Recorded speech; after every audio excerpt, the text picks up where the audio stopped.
Okay, so now, Paul, I'm going to show you a melody, a very well-known melody, which could be played on just the two strings of the mandolin, the D and the A string, and I think just about everybody in the world would know this tune, and we're going to develop it and have a good look at it when we've done this.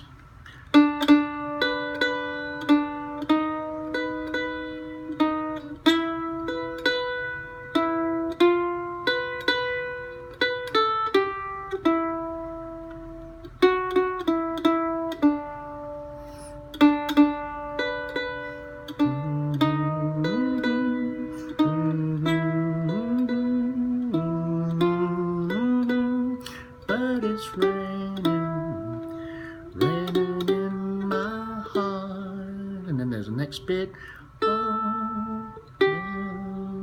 Oh, misery. No, oh, misery. Stop it. Hang